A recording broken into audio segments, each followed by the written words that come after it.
तो चलिए शुरुआत करते हैं आज के कुछ टॉपिक के साथ, कुछ डिस्कशन के साथ। तो सबसे पहले अभी इस नए पर्व की जब हमने शुरुआत की है, इस एमकोल प्रोजेक्ट को जल्द से जल्द लगाने की शुरुआत की, उसमें पहली चीज जो आती है वो है लोकेशन, कि हम कौन सा लोकेशन देखें, लोकेशन फाइनलाइजेशन कैसे करें। तो उसके बारे में मैं आपको बताना चाहता हूं कि लोकेशन फाइनल के लिए सबसे पहले तो आपको उसके उद्देश्य को, उसके मकसद को अच्छी तरह से समझना होगा कि क्या कर रहे हैं हम लोग, क्यों कर रहे हैं। हमें 100 टन रॉ मटेरियल किसानों से लेके 30 टन कोयला तैयार करना है।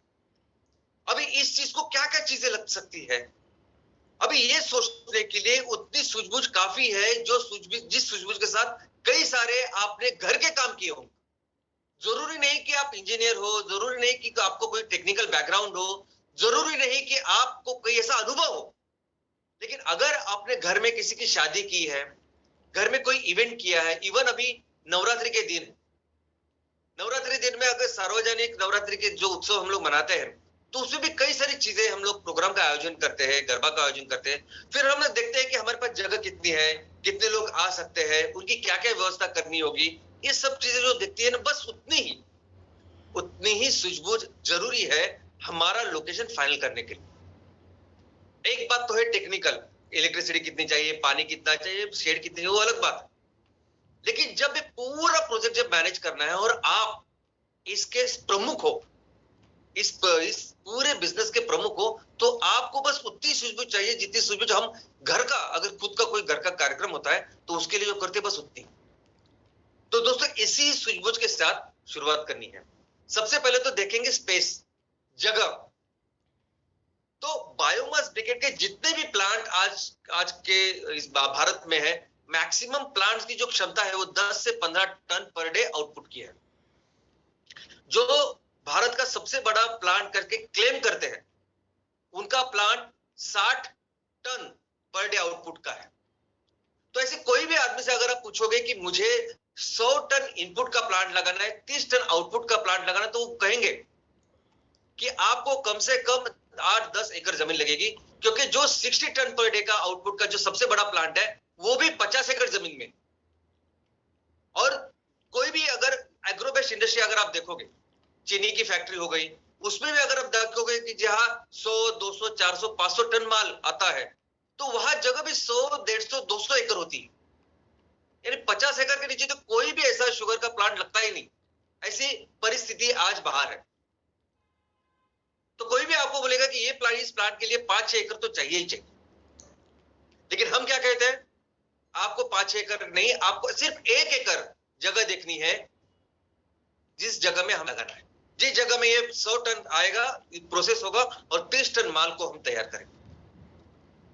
अभी इसके 2 कारण है कि हम क्यों 1 एकड़ बोल रहे हैं, जबकि पूरी लोग बाहर के कंसल्टेंट ज्यादा आपको बोल सकते हैं।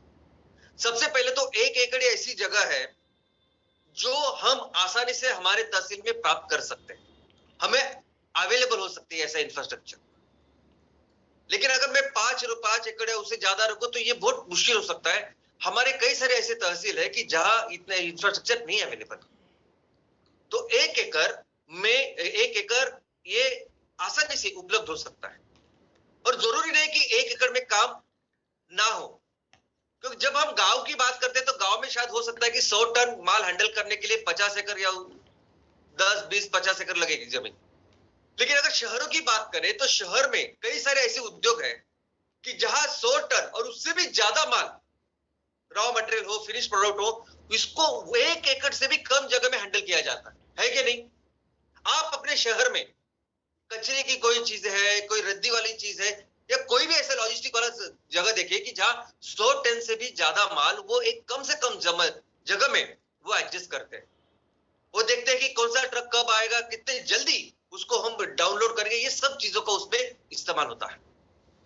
तो 1 एकड़ ऐसी जमीन है कि जो आसानी से हम लोग प्राप्त कर सकते हैं और उसमें अच्छी तरह से मैनेज करके उसको हम लोग इस चीज के लिए उपयोग कर सकते हैं। और दूसरा कारण यह है कि आपको अपने तहसील में आने वाले दिनों में कई सारे सिर्फ कोल के प्लांट लगाने, ऐसा मैं बोलता हूं। यानी 2 एनर्जी और ऑयल एंड गैस, ऐसे 2 सेक्टर्स हैं। ऑयल एंड गैस में तो मिथेन जनरेट करना है, उसके बेस में ऑर्गेनिक फार्मिंग होने वाली है, उसके बेस पे कई सारे सेक्टर्स हमारे डेवलप होने वाले हमने बहुत बार डिस्कस किया, और आने वाले दिनों में भी मैं बहुत डिटेल में ये डिस्कस करूंगा, और आप इसको करोगे।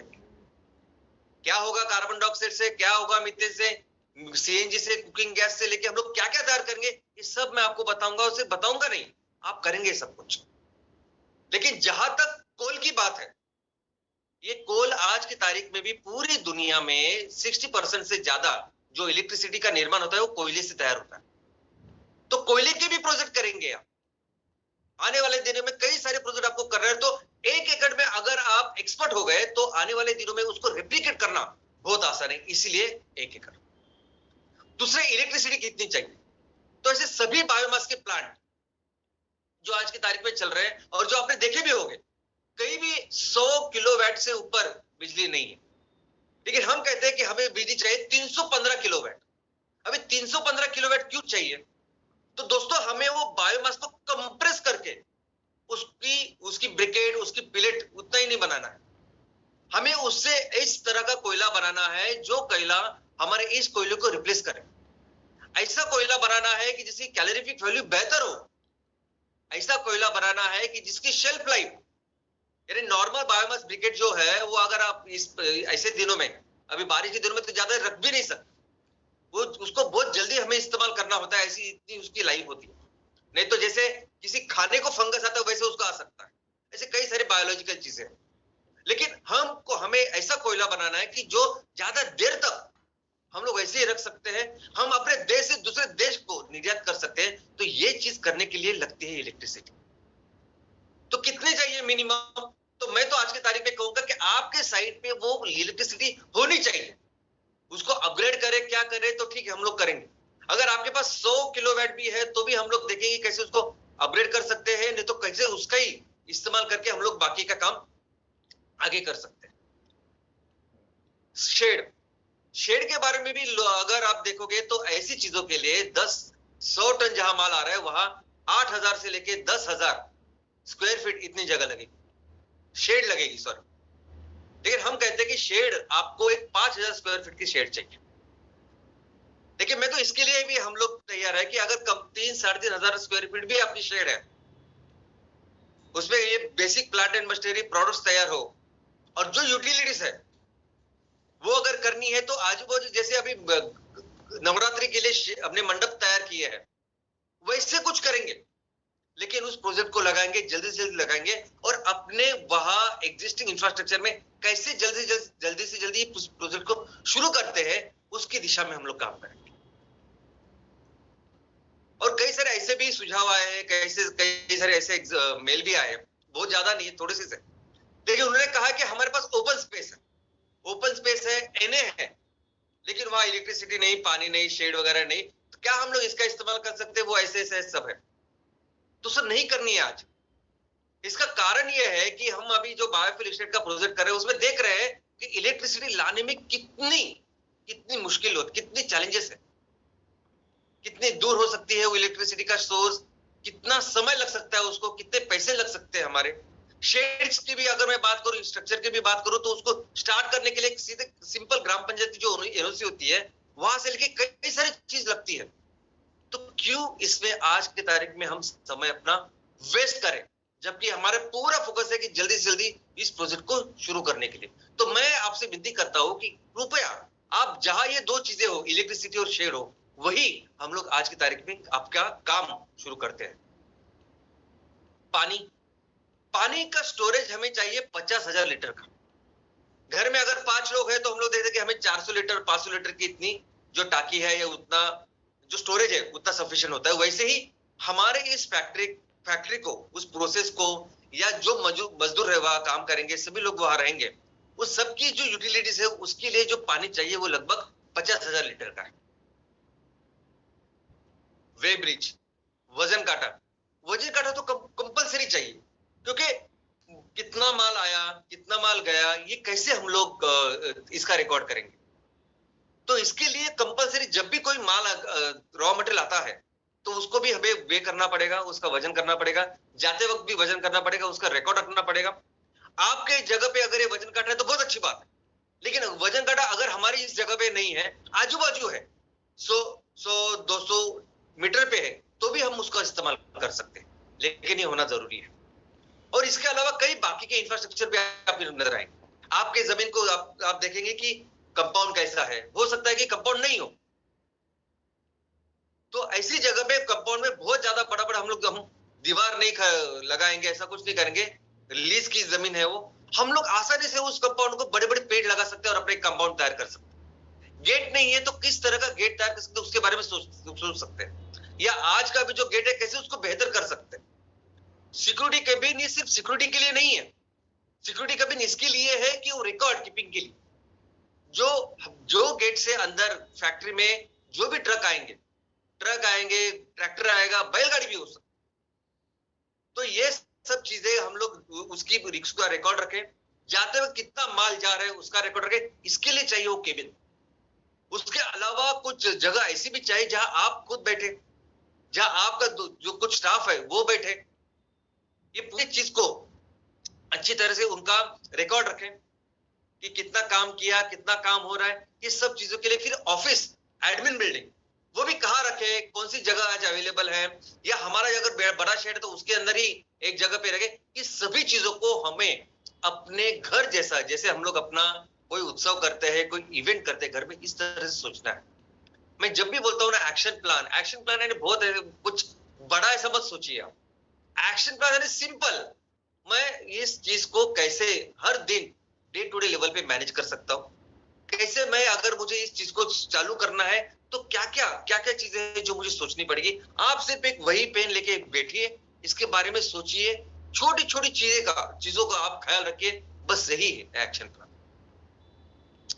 फिजिबिलिटी ऑफ नेपियर ग्रास, अभी इसके लिए जो 100 टन माल नेपियर ग्रास आएगा, किस तरह से आएगा, कितनी गाड़ियां आएगी, मेरे इस तहसील में, मेरे इस गांव में कौन सी गाड़ियां, यानी ट्रैक्टर सही रहेगा या बाकी कुछ गाड़ी रहेगी, उनका कितना कॉस्ट रहेगा, ये सभी चीजें आपको देखनी है। उसके अलावा रोड कनेक्टिविटी भी जरूरी है, क्योंकि रोड के बिना तो ना माल आ सकता है, ना बाहर हमारा फिनिश प्रोडक्ट जा सकता है। तो ये सभी चीजों को हमें लोकेशन फाइनलाइजेशन में कंसिडर करना होगा, और इस सभी चीजों के बेसिस पे ही हमें लोकेशन को फाइनल करना है। अभी इसमें और एक चीज मैं आपको बताना चाहता हूँ कि बहुत बार क्या होता है कि आप 3-4 ऑप्शन है ऐसे बेचते हो कि देखो सर ये 4 ऑप्शन है, आप बताओ अभी क्या करना है। तो ठीक है, हम लोग भी देखेंगे, हम देखेंगे कौन सी चीजें जरूरी है जो प्रायोरिटी वाइज है और जो बेहतर है। तो प्रायोरिटी के हिसाब से ये सबसे पहले इंपॉर्टेंट लोकेशन हो सकता है, लेकिन मुझे लगता है ये सूझबूझ सबसे इंपॉर्टेंट जिसकी रिस्पॉन्सिबिलिटी वो आपकी है।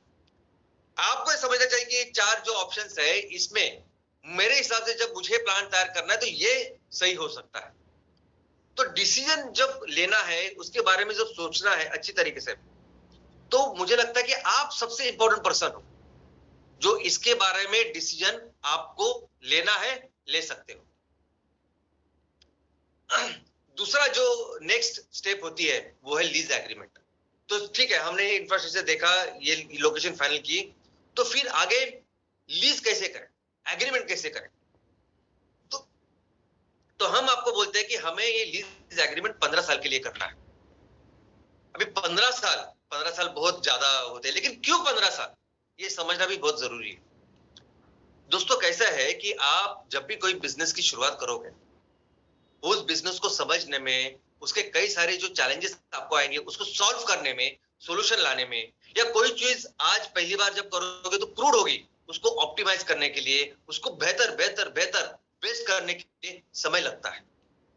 ये बिजनेस अच्छी तरह से एस्टेब्लिश करने के लिए शायद आपको 2-3-4 साल लगे, जिसमें आप बहुत एक्सपर्ट फिर इस बिजनेस में हो जाओ, हर चीज आपको बहुत अच्छी तरह से समझेगी। और ये सिर्फ अपने बिजनेस की नहीं, ये पूरा यूनिवर्सल लॉ की जब भी कोई बिजनेस में नहीं उतरता है तो उसको इतना समय लगता है। इसलिए आप देखोगे कि अगर बैंक से बिजनेस लोन आप लोगे तो बैंक का बिजनेस लोन हमेशा 7-8 साल और उसके आगे का होता है, कम से कम 7 साल का बिजनेस ये होता है, बिजनेस लोन होता है। और उसके प्रोजेक्शन भी कहते होते कि पहले साल अगर 100% हमको काम करना है तो पहले साल तो वो देखते हैं कि हम शायद 40%, 50% ही उसको यूटिलाइज कर पाएंगे, कैपेसिटी यूटिलाइजेशन जो कुछ है बिल्डिंग। तो कोई भी प्लान की शुरुआत या ग्रोथ ऐसी ही होती। और इसीलिए बैंक हो या कोई भी आदमी आपको बोलता है कि पहले 7-8 साल तो आपको लगेंगे, उसके साथ 1-2 साल ऐसे रखिए कि जो जिसमें विदाउट लोन आप काम कर गए, तो 9-10 साल या 8 से 10 साल तक आपकी लीज होनी चाहिए। मैं कहूंगा कि आपको ये जो लीज करनी है वो कम से कम 7-8 साल होनी ही चाहिए ना, क्योंकि ये चीजों में, इस सब दिनों में आप उस बिजनेस को अच्छी तरह से समझोगे, एस्टैब्लिश होगे। और अगर एस्टैब्लिश होके उसको सीखना, उसमें एक्सपर्ट होना, ये हमारा उद्देश्य है आज की तारीख में। लेकिन आज की टिपिकल स्टोरी क्या होती है मैं आपको बोलता हूं। टिपिकली क्या होता है, आप जब भी देखो, कोई भी अगर आपको ये देगा ना इंफ्रास्ट्रक्चर, पहले तो लीज बनाएंगे वो 3-4 साल ऐसे होता है। मैं आपको बोलता हूँ कि क्या होता है बाहर, 3 साल की लीज करेंगे, 2 साल की, 3 साल की, और बाद में बहुत कुछ उसमें रहता है कि चलो उसके बाद 2 साल के बाद हम लोग बढ़ाएंगे, और 2 साल के बाद हम लोग फिर से एक एग्रीमेंट करेंगे, उसमें इतना इंक्रीमेंट होगा, ऐसा सब कुछ वो लिखते हैं। लेकिन एक बार उन्होंने देख लिया कि यार मेरे जगह पे वो आदमी बहुत ज्यादा पैसे कमा रहा है, मेरे से ज्यादा पैसा कमा रहा है, तो वो काम तो मैं भी कर सकता हूं। जिस मेरे जगह पे ये सब कुछ हो रहा है तो मैं उसको क्यों रखूं। तो फिर वो कोशिश करते हैं कि जल्द से जल्द आप उसमें निकल जाए। मैं मेरे सामने, आंखों के सामने घड़ी हुई एक घटना मैं आपको बोलता हूँ, स्टोरी आपको बोलता हूँ। हमारे यहाँ मुंबई में एक जगह में बहुत सारे चाल चाल सब है, और वहां एक मेन चौक है, और उसके थोड़ी सी दूर एक दूसरा चौक है। लेकिन वो ऐसा चौक है, छोटा सा चौक है, और उसमें बहुत बड़ा पेड़ है, और उस पेड़ के नीचे एक छोटा सा गाला है, जो ऐसे ही बंजर पड़ता था, या कोई कोई कुछ नहीं कर रहा था, ऐसे पड़ा हुआ था वो। दुकान बोल सकते हैं आप उसे। तो एक डॉक्टर, जिस डॉक्टर ने बाहर पढ़ाई की, महाराष्ट्र में बाहर, और वही आके फिर उसने वो रेंट पे वो गाला लिया, दुकान लिया, और वहां उसने अपना दवाखाना शुरू किया। अभी वो ऐसा चौक जहां ज्यादा कोई देखना, कोई दुकान बिकान नहीं है, एकदम ऐसे पड़ा हुआ ऐसे दुकान उन्होंने उसने लिया। और उसमें पहले तो 1.5 साल इस डॉक्टर ने ऐसा समझे कि कुछ नहीं किया, क्योंकि सुबह वो आते थे, सुबह जो कुछ पेशेंट आते थे उनसे बात करते थे, लेकिन 1.5 साल तक उन्होंने वेट किया, सिंसियरली काम किया। लेकिन 1.5 साल के बाद लोगों को पता चला कि ये डॉक्टर कितना अच्छा है, कि डॉक्टर जो बात करता है या जिस तरह से मेडिसिन ट्रीट करता है, ये बहुत ही अच्छा। और बाद में उसकी पॉपुलरिटी इतनी बढ़ गई कि वहां 1-1 बजे तक, 1:30 बजे तक लोग खड़े रहते थे रात को, लेकिन उसकी जो भीड़ है वो कम नहीं होती थी। इतना जब उतने पॉपुलर हो गए, क्योंकि एक्चुअली वो डॉक्टर बहुत अच्छा है। अभी ये देख के वो जो वहां का ओनर है, उसको ऐसा लगा, उस दुकान का जो मालिक, अरे क्या लोकेशन है मेरा, क्या जबरदस्त लोकेशन है, इतना इतना अच्छा वो चौक है, उस यहाँ से सब सब इतने सारे लोग आ सकते हैं, इतनी सारी बिल्डिंगे हैं, सभी लोगों को इतना जबरदस्त स्पॉट है, और इसलिए वो धंधा कर रहा है। फिर उसने वो 3 साल के बाद वो एग्रीमेंट बंद कर दिया। फिर इसने क्या किया ओनर ने, तो अपने पहचान के किसी डॉक्टर को वो वहां लेके आया और कहा चलो अभी करो, आपको बहुत जबरदस्त धंधा होगा आपका। कुछ नहीं हुआ। और दूसरे डॉक्टर को लेके उसके साथ कुछ नहीं, और कुछ किया उसने, उन्होंने कोशिश की, उससे भी कुछ हुआ नहीं। और ये जो कहानी मैं आपको बता रहा हूं, ये 10 साल पुरानी कहानी। आज देखोगे तो आज फिर से वो जगह बंजर है, उस दुकान में कुछ नहीं, वो दुकान ऐसे बंद पड़ी हुई जो पहले थी। और वो डॉक्टर, जो डॉक्टर एक्चुअली बहुत अच्छे डॉक्टर है, उन्होंने अभी खुद की जगह ली है, वो बहुत फेमस डॉक्टर है इस एरिया के। सेम ऐसे होता है। और सिर्फ वो डॉक्टर की जो मैंने स्टोरी बताई, सिर्फ इतना ही नहीं, वो तो डॉक्टर है, डॉक्टर के लिए वो स्पेशलिटी लगती है। लेकिन ऐसे कई सारे, अभी एवले अमृत के लिए जो मैं चाय की दुकान आपको दिखा रहा हूं, पहली बार उन्होंने चाय को ब्रांड बनाया, और जिसने जिसने इसकी फ्रेंचाइजी ली, ऐसे ही लीज के जैसा आप काम कर रहे हैं, बस उसके बाद लगा यार मैं खुद का चाय का दुकान डाल सकता हूँ। चाय का दुकान तो डालना है, और क्या करना है। दोस्तों, ये स्टोरी रिपीट नहीं करनी है, ये हर सेक्टर में, हर जगह ये स्टोरी होती है। आपको पहले 5-6 साल में अच्छी तरह से, इस तरह से बिजनेस में एस्टैब्लिश होना है। उसके बाद भले आप वो छोड़ के कहीं भी चले जाओ, आपकी ये पूरी व्यवस्था हमेशा बनी रहनी चाहिए। किसानों को फर्क नहीं पड़ना चाहिए, आप यहाँ हो या वहां हो, आपके साथ लॉयल होने चाहिए, और मार्केट का भी। तो उसके लिए उतना लीज तो चाहिए। और उसके साथ होता है मोरेटोरियम पीरियड। दोस्तों मोरेटोरियम पीरियड यानी क्या? तो जब भी हम बिजनेस के लिए बैंक से लोन लेते हैं तो बैंक बोलती है पहले 1, 1.5, 2 साल ना आप बैंक आपसे ईएमआई नहीं लेती। बैंक कहते हैं कि आपको 1.5, 2 साल के बाद ईएमआई चुकाना है, क्योंकि आप पहले आप बिजनेस के ऊपर फोकस करो, बिजनेस को एस्टेब्लिश करो। अब इसका मतलब ये नहीं कि वो 1, 1.5, 2 साल में बैंक जो इंटरेस्ट बैंक का होता है बैंक को चार्ज नहीं करती, बिल्कुल करती है। वो पूरा जो इंटरेस्ट है जब आपका ईएमआई शुरू होता है उसमें आता है। एजुकेशन लोन में क्या होता है? एजुकेशन लोन जब आप पढ़ाई करते हो आपको लोन दिया जाता है, और लोन कब चुकाना होता है? तब चुकाना होता है जब आप पढ़ के अपनी पढ़ाई पूरी करके आप नौकरी करते हो या कुछ भी करते हो, तब आप देते हो। वैसे ही हमारा कहना यह है कि आज जो भी डिपॉजिट, रेंट या जो भी आपका एग्रीमेंट होगा उनके साथ, उनको बोले कि 1 साल में हमें थोड़ी सी उस पर कंसेशन दीजिए।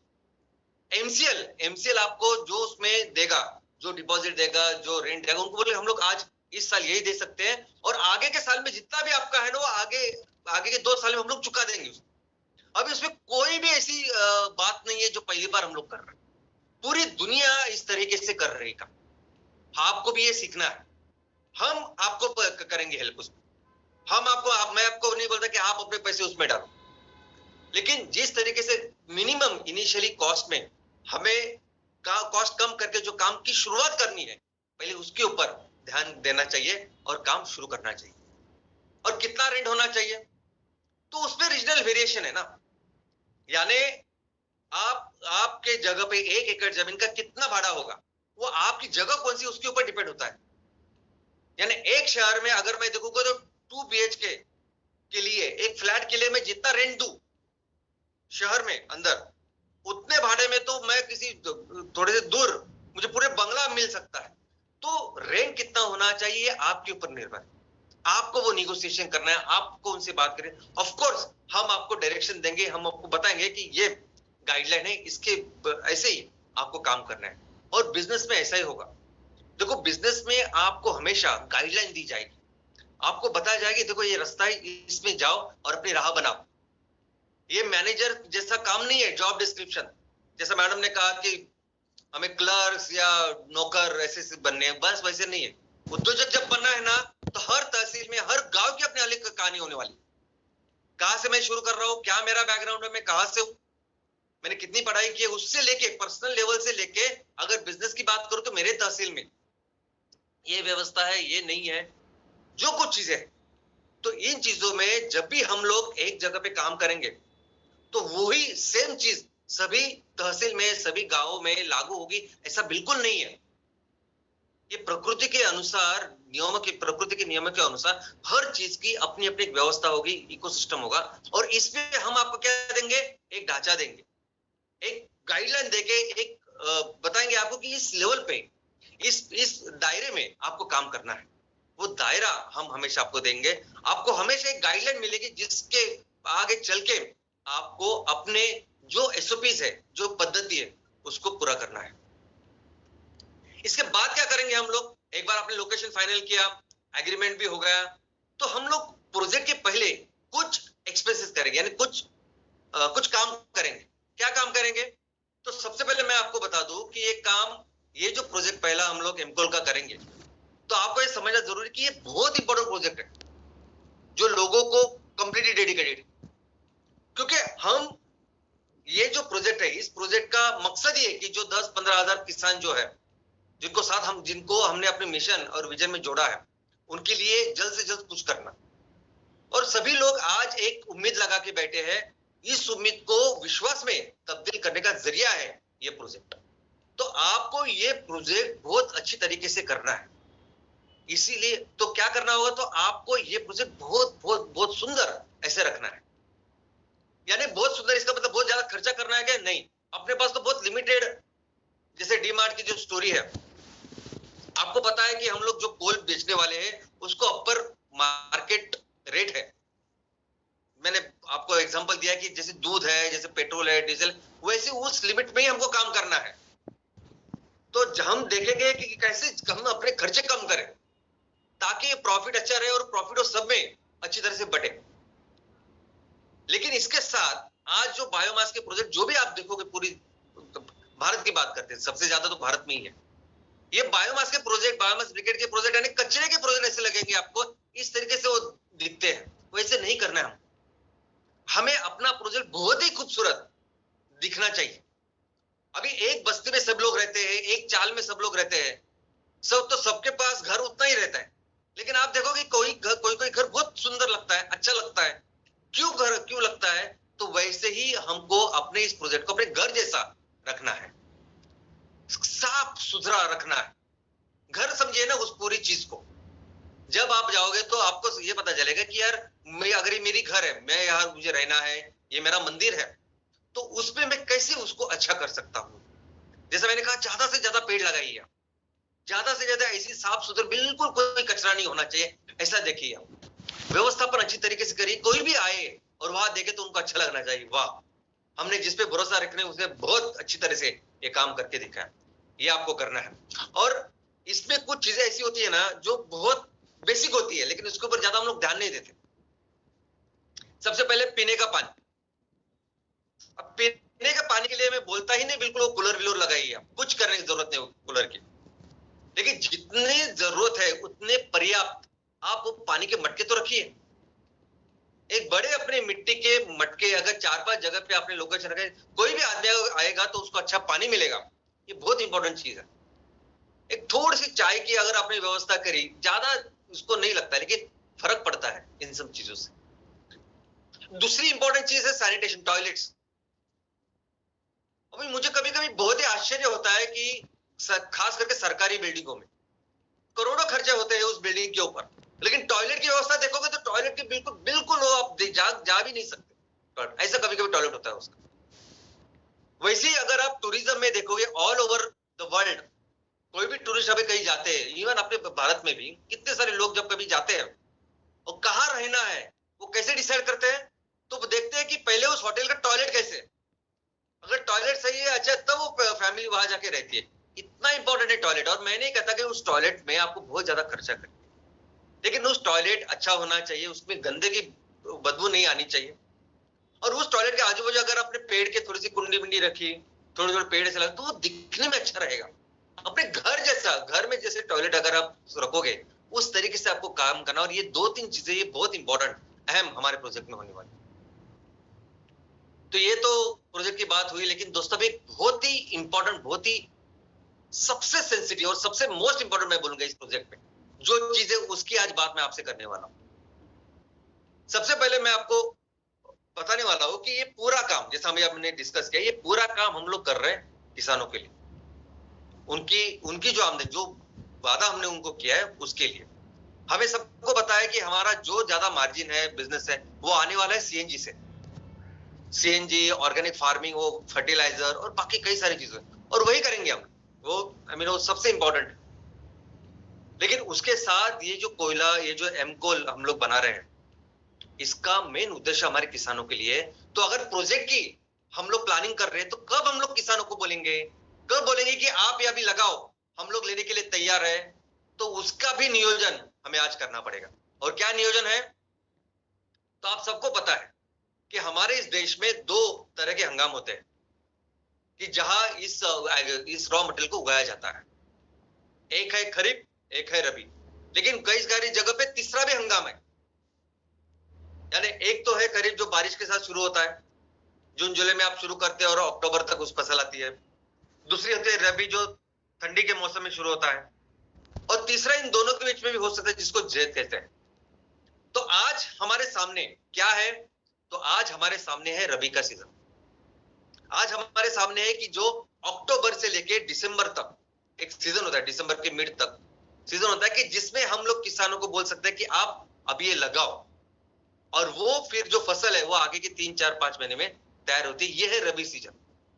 और अगर हम आज के तारीख में प्लान कर रहे हैं हमारे इस प्रोजेक्ट्स का, और हमारा पूरा फोकस है, उद्देश्य है कि हमें इस बिजनेस व्यवस्था को एस्टेब्लिश करना है हमारे तहसील में, तो दोस्तों हमें अभी तैयार होना पड़ेगा। इस रबी के सीजन में लोगों को बोलने के बाद, ये नेपियर घास लगाने के बाद जब वो क्रॉप जब आएगी, यानी अगर आपने दिसंबर में लगाया तो ऐसा समझिए कि मार्च में ये पूरी फसल आने वाली है और मार्च में हमें पूरी तरह से रेडी होना है। कई सारे लोग ऐसे कि जो अक्टूबर एंड या नवंबर में लगाएंगे, तो वहां जब लगाएंगे तब फरवरी में ये फसल आएगी। जब आप नेपियर ग्रास लगाओगे तो 3 महीने बाद ये फसल तैयार होने वाली है, तब उसके बाद तो उस फसल के लिए 3 महीने के बाद हम सब रेडी होनी चाहिए। और यही अभी हमारा उद्देश्य है, यही हमारी प्लानिंग है कि हमारे पास टाइम नवंबर या मिड दिसंबर तक है। हमें ये पूरी जो चीज है, जो पूरी व्यवस्था ये पूरी करनी है और इसके साथ इस नवंबर या इस दिसंबर में हमें किसानों को बोलना है कि अभी आप लगाओ, हम आपसे इस फरवरी मार्च में इसको जब भी फसल आएगी हम उसको खरीदेंगे। और दोस्तों यही तो है ना पर्व। जब भी हम लोग कहते हैं, हम लोग अभी इतने दिनों से डिस्कस कर रहे हैं कि अब नए पर्व की हमने शुरुआत की है, बिजनेस पर्व की शुरुआत की है, तो इसका सबसे कोर क्या है कि माल, उस प्रोडक्ट का उत्पादन करना और उसको बेचना। तो ये पूरी जो कहानी है, पूरी जो एक्टिविटीज है, उसको तब तक कोई अर्थ नहीं जब तक हम एक्चुअली वो माल को तैयार करके बेचते नहीं।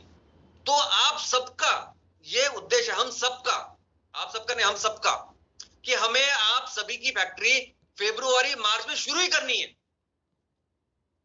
रिवोल्यूशन बोलेंगे तो उसी तरह से होना चाहिए ना, कि आपको कुछ भी करके अभी इस रबी हंगाम को टारगेट करके अपना काम उस तरह से करना है और अपने प्रोजेक्ट को किसी भी सूरत में, किसी भी हालत में हमें फरवरी मार्च में इस प्रोजेक्ट को शुरू करना है, यानी प्रोडक्ट तैयार करना और बेचना है उसको। और यही सबसे इंपॉर्टेंट आज की तारीख में काम है।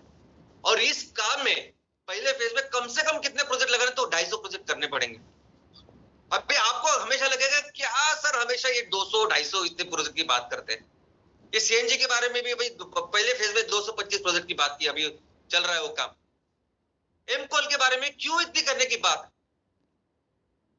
लोग शायद ऐसे भी कहते होंगे, और मुझे ऐसा लगता है कि एक यहां देखने का नजरिया ऐसे भी है कि अगर 10, 15, 20 प्रोजेक्ट भी आपने इमीडिएटली स्टार्ट किए, जहां आप किसानों से माल ले रहे हो, माल तैयार कर रहे हो, बेच रहे हो, ऐसी व्यवस्था करी तो सभी लोग खुश हो जाएंगे। सभी लोग को पता चलेगा कि एमसीएल जो बोल रही है वो कर रही है, पैसा अच्छा हो रहा है, वो मेरा होने वाला है, और उस तरीके से क्या आगे बढ़ेगा। कोई बात नहीं, अच्छी बात है ये। तो क्यों इतने ज्यादा 250 प्रोजेक्ट्स वगैरह करने हैं? तो दोस्तों ये तो हुआ एक नजरिया। दूसरा नजरिया ये है कि किस विजन और मिशन के साथ हमने ये सब कुछ शुरू किया है। क्यों कर रहे हैं हम लोग ये सब कुछ? बिजनेस के लिए सिर्फ कर रहे हैं कि पैसे कमाने के लिए कर रहे हैं? तो बिल्कुल नहीं। हमारा एक बहुत बड़ा उद्देश्य है, मिलके इस दुनिया को बचाना है, हमारे धरती माँ को उसकी रक्षण करना है। अगर उसका रक्षण करना है, उसको बचाना है, तो दोस्तों हमारा उद्देश्य कि हम जब कोयले की बात कर रहे हैं तो हमें दुनिया को जितना भी कोयला लगता है उसके लिए 20% कोयला तैयार करना और उसको बेचना है। एम कोल तैयार करना और बेचना है, ये हमारा उद्देश्य है। यानी अगर कौन कितना बायोमास तैयार कर रहा है, बायोमास ब्रिकेट, इसका तो हम लोग कंपैरिजन ही नहीं कर सकते, वो तो छोड़ ही दीजिए। जो उद्देश्य लेके आज एमसीएल उतरी है, तो एमसीएल का उद्देश्य ही है कि हमें 20% कोयला तैयार करना और उसको बेचना है। आपको पता है कि आज की तारीख में जब पूरी दुनिया कोयले से नफरत करती है, आज की तारीख में जब हर देश में कोयले को लेके आंदोलन छिड़ रहा है, हर जगह लोग बोल रहे कि कोयला को बंद करो इसको, कोयले को, क्योंकि कोयला ही नंबर 1 हमारा दुश्मन है जो सबसे ज्यादा ग्लोबल वार्मिंग करता है। ऐसे कंडीशन में जब पूरी दुनिया इसके खिलाफ है, तब कोयला कितना लगता है? तब कोयला लगता है 8,000 मिलियन टन पर साल का, 800 करोड़ टन साल का। जब पूरी दुनिया खिलाफ है, मोमेंट हमने दुनिया को बोला कि देखो एम कोल है, ये कोयला जलाने नहीं, ये कोयला बचाने के लिए आया है कुछ दुनिया को, पृथ्वी को। तो यही जो 8,000 मिलियन टन का ये जो मार्केट है, ये देखते देखते 10,000, 12,000, 15,000 मिलियन टन का होने वाला है। क्योंकि जो आज की तारीख में इलेक्ट्रिसिटी तैयार करने के लिए जो अलग अलग पैसे जो कर रहे हो लोग, सोलर पैनल क्या बना रहे हैं, विंड, ये कुछ नहीं है। ये सबसे सस्टेनेबल चीज है जो हम लोग कर रहे हैं। कुदरत के नियमों के अनुसार जो काम होना चाहिए वो ये है जो हम लोग कर रहे हैं। तो अगर हमें इतने सारे प्रोजेक्ट, इतना सारा बड़ा काम, इतने सारे लेवल में जाके काम करना है, तो दोस्तों हमें उस तरह की शुरुआत करनी पड़ेगी। अगर हम लोग कह रहे हैं कि हमें 20% कोयला तैयार करना और दुनिया को बेचना है, तो आपको पता है हमें क्या करना पड़ेगा? हमें कम से कम, यानी आपके हर तहसील में, मैं सिर्फ 250 तहसील की बात नहीं कर रहा हूं, मैं प्रैक्टिकली बात कर रहा हूं कि हमारे देश के ये 5500 तहसील में 40 से 60 प्रोजेक्ट लगाने पड़ेंगे, तब जाके 20% लगाएंगे हम लोग।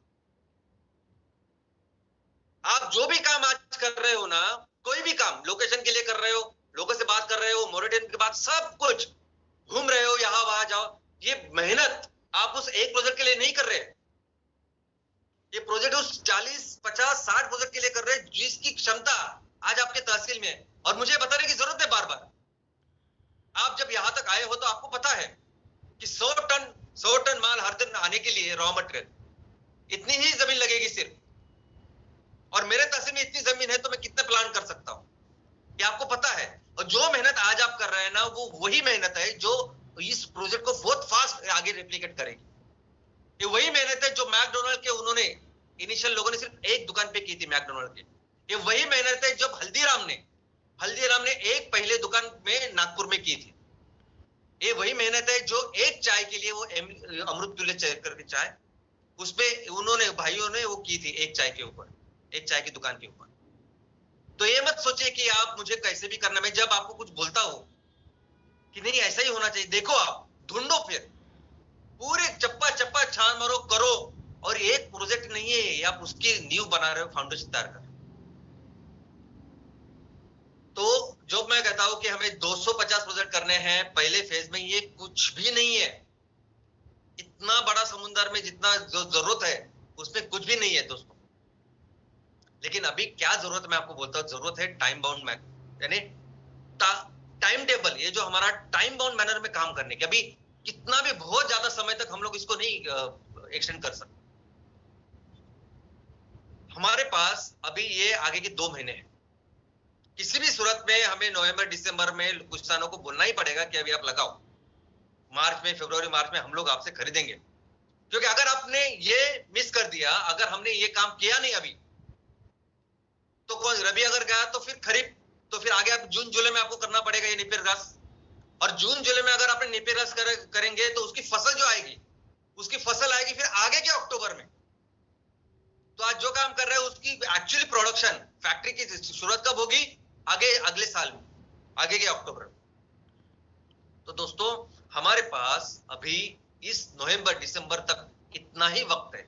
अभी हमें इस नवंबर दिसंबर तक कंपलसरी हमारा जो प्रोजेक्ट, जो आपके तहसील में जो भी आपको आप लोकेशन फाइनल कर रहे हैं, उसके आजू बाजू किसानों को बोलना ही पड़ेगा कि अभी आप करिए, आप लगाइए, और इस लिमिटेड टाइम पीरियड में, टाइम बाउंड मैनर में ही करना पड़े।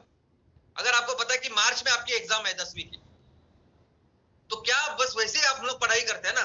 आप साल भर पढ़ाई कर रहे हो, नहीं कर रहे हो, जो कुछ है, आप होशियार हो नहीं हो, जो कुछ है, लेकिन अभी उसमें एग्जाम देनी पड़ेगी। और अभी इस महीने में हमें यो प्लांट के प्रोडक्शन शुरू करना है। और हमेशा याद रखिए एलिजिबिलिटी क्राइटेरिया, मैं जो बोलता हूँ एमबीपी, ये सैटरडे सेशन, ये देखो ये करना है। अगर आप उसके लिए पढ़ाई करनी है, जो कुछ हम लोग बोलते करो, तो ये करना ही करना है। क्योंकि जो चीज जिसमें हम लोग जा रहे हैं ना, ये बिजनेस, ये कंपटीशन है ही नहीं, युद्ध है ये, युद्ध।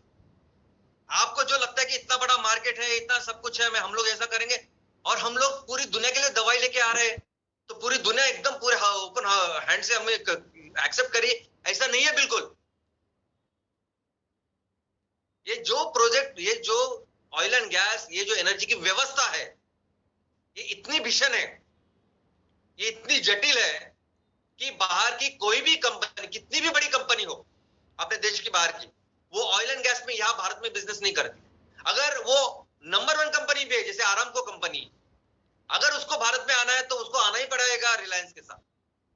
ब्रिटिश पेट्रोलियम करके बाहर की कंपनी है, उसको शुरू करना ही पड़ेगा अपना पेट्रोल पंप योग के साथ।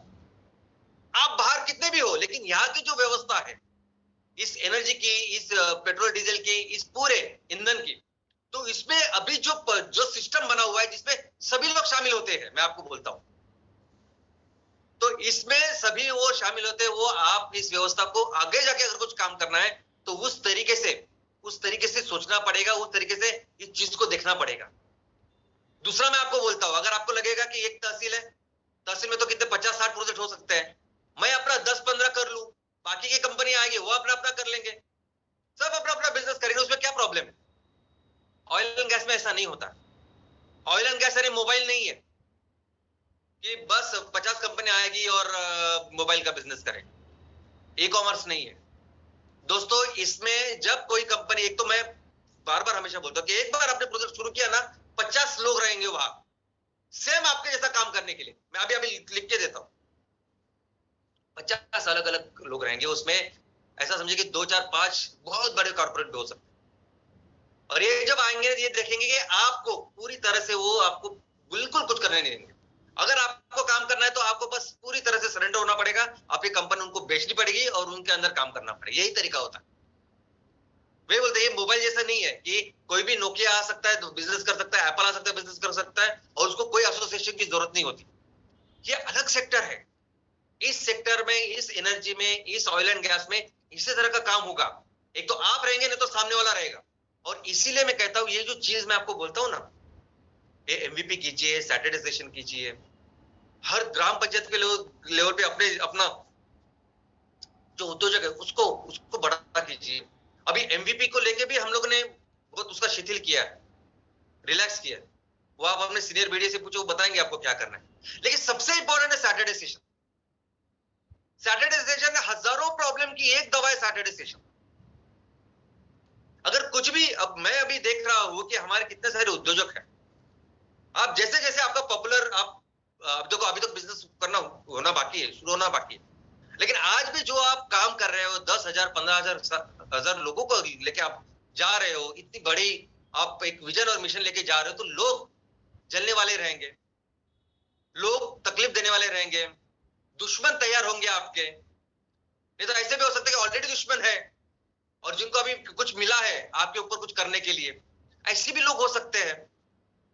लेकिन ये सैटरडे सेशन ऐसी चीज है, 100 दुश्मन हो अगर आपके तहसील में, आप अकेले हो अगर, कंपलसरी हर हफ्ते सैटरडे सेशन सिंसियरली कीजिए।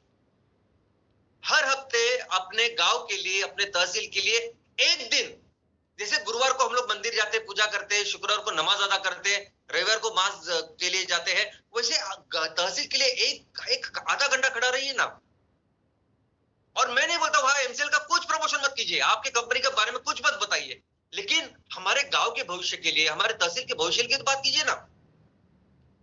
अगर वहां गांव की नदी का कुछ प्रॉब्लम है, कुछ और कुछ इलेक्ट्रिसिटी हो सकती है, कोई भी ऐसी चीज जो समाज के हित है उसके लिए खड़े हुई है ना।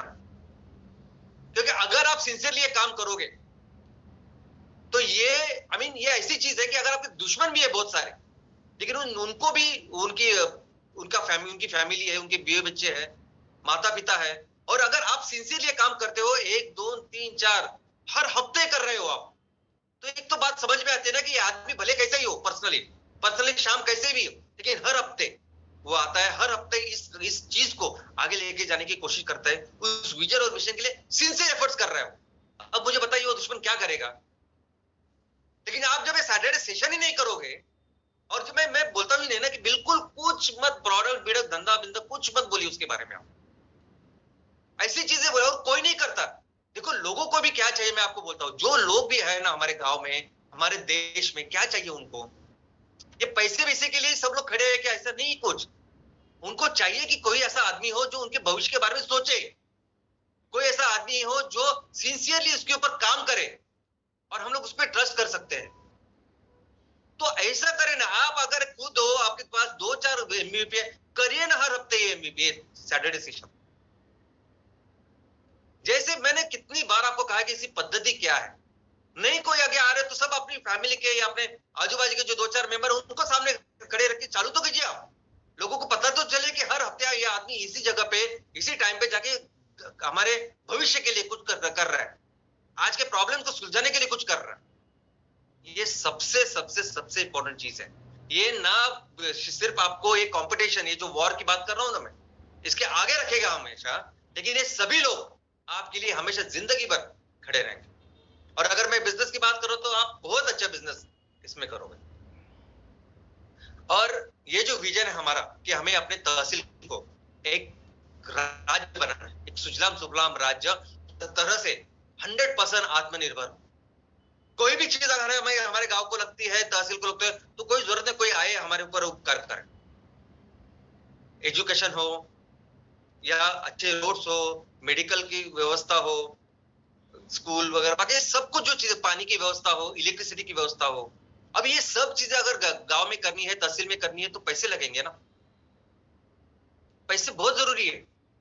और आप सोचिए कि एक प्रोजेक्ट जब हम लोग तैयार करेंगे एमकोल और उसको माल बेचेंगे ना, हम लोग अपने तहसील के 30 लाख रुपए, एक प्रोजेक्ट की वजह से 30 लाख रुपए हम अपने तहसील के लिए तैयार करने वाले। अब ये पूरे कैलकुलेशन वगैरह मैं करके आपके सामने बैठा हूं, हो सकता है जब हम लोग करें तब आप भी देखोगे उसके, लेकिन ऑन एन एवरेज 30 लाख रुपए एक प्रोजेक्ट का है। तो सोचिए जब 40, 50, 60 प्रोजेक्ट आप लगाओगे तहसील में, तो उसके साथ कितना बड़ा जनरेशन, कितना बड़ा फंड, कितने अच्छे पैसे हमारे तहसील के लिए हम लोग तैयार करने वाले। यानी आप किसानों की आय बढ़ा रहे हैं, इनकम बहुत जबरदस्त करने वाले हैं, कितनी सारे इंप्लॉयमेंट जनरेशन इसमें होने वाली है। उनके हाथों में जब पैसा होगा तब अर्थव्यवस्था बढ़ेगी, ये अलग बात है। तब दुकानें ज्यादा होगी, कपड़ों की दुकानें चालू होगी, रेस्टोरेंट चालू होगा, वो अर्थव्यवस्था बढ़ेगी, वो अलग बात है जब उनके हाथ में पैसा है। उसके अलावा मैं बोल रहा हूं कि हम लोग एक पैसे सिर्फ और सिर्फ ऐसी चीजों के लिए, सिक्योरिटी के लिए, सिर्फ हमारे सोसाइटी के लिए, हमारे समाज के लिए जब रखेंगे, तो कौन सा ऐसा तहसील रहेगा बताइए आप कि जिसको हम सुजलाम सुफलाम नहीं कर सकते, समृद्ध नहीं कर सकते। और जो भी हमने काम किया है, जो भी हमने अभी तक देखा कि भारत देश इतना महान था, इतना समृद्ध, आज भी उसके जो चीजें हैं, जो मंदिर है, वो दुनिया में ला जाओ, उसका कंपैरिजन ही नहीं। कैसे हुआ ये? ऐसा नहीं ना कि हमारा राजा जाता था, किसी राजा के साथ लड़ाई करता था और उसको लूट के पैसे लेके आता था, ऐसा बिल्कुल नहीं। एग्रीकल्चर, खेती, अर्थव्यवस्था, ये बिजनेस जो है, उसकी वजह से हम लोग इतने महान बने। दोस्तों वही काम हम लोग कर सकते हैं इस एमकोल के साथ, लेकिन इसके लिए हमें मिलके हमारे फैमिली को दुनिया की सबसे बड़ी फैमिली बनानी पड़ेगी जो इस बिजनेस में काम कर रही है। और अगर आप देखोगे तो मैं इस प्रोजेक्ट की अगर बात करूं बायोकोल की, तो दुनिया का सबसे बड़ा जो प्रोजेक्ट है ना, जो बड़ी कंपनी, सबसे बड़ी कंपनी जो सबसे बड़ा माल तैयार कर रही है और बेच रही है, उसकी कैपेसिटी है 250 टन प्रतिदिन की।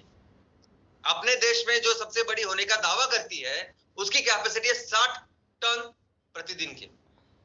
हमारा लक्ष्य है कि हमें 250 प्रोजेक्ट के साथ हर दिन तैयार कितना करना है, 7,500 टन दिन का। अब ये 7,500 टन दुनिया की जो सबसे बड़ी जो फैक्ट्री की प्रोडक्शन कैपेसिटी है, उससे 30 गुना है। भारत में सबसे बड़ी जो फैक्ट्री होने का दावा करते हैं, उससे 100 से भी ज्यादा गुना ये बड़ी कैपेसिटी है। तो हमें नाज होना चाहिए कि अरे बाप रे, हम तो इतनी बड़ी कैपेसिटी को निर्माण कर रहे हैं। लेकिन दोस्तों जब दुनिया की बात करनी है, क्योंकि ये कोयला इतने बड़े स्केल में बेचा जाता है पूरी दुनिया में, क्यों कोयले के पीछे सब लोग बैठे लगे हैं कि वह कोयला बंद करो बंद करो, बहुत बड़ी लेवल पे इसको जलाया जाता है और इतना प्रदूषण होता है।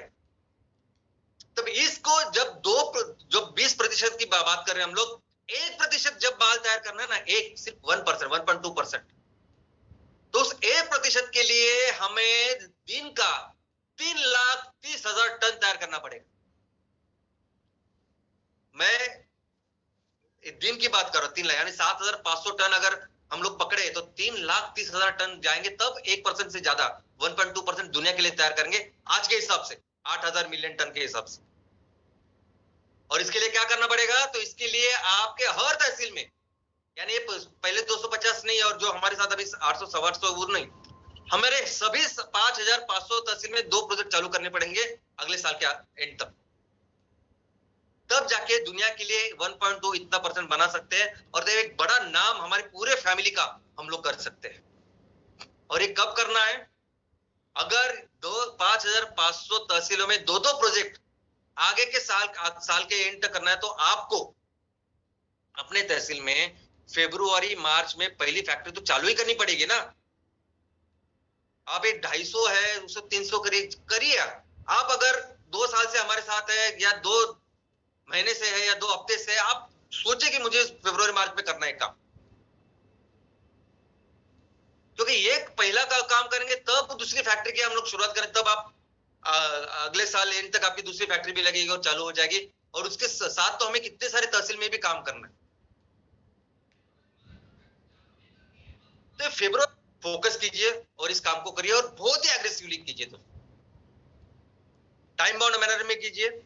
जो लगते जो भी हमने आपको बताया है कि हम लोग सिखाते हैं ना, गाइडलाइन देने की कोशिश करते हैं। सिखाता हो तो कुछ नहीं, हम लोग खुद सीख रहे हैं काम करके करके सब लोग। लेकिन करिए, अभी इसको टाइम बाउंड मैनर में करते हैं और फिर से अगर मिल के हम लोग ये सब किए ना तो हम लोग पूरी दुनिया को दिखा देंगे। 1.2% भी जो है ना कोयला, ये बहुत बड़ी लेवल होगा जब हम लोग एमको लेके जाएंगे मार्केट। और ये हमारे देश को फिर से एक बार दुनिया की नंबर 1 अर्थव्यवस्था की तरफ लेके जाएगा। और इतना ही नहीं, इस सभी आपके तहसील, कौन सी भी बोली भाषा हो, जो भी संस्कृति है, अपने आप में एक सुजलाम सुफलाम राज्य बनेंगे। तो मैं आशा करता हूं कि ऐसा जबरदस्त अच्छा काम आप चालू रखिए और ऐसे ही टाइम ऑनर में इसको करते हैं और अपने देश को दुनिया की नंबर 1 अर्थव्यवस्था बनाते हैं।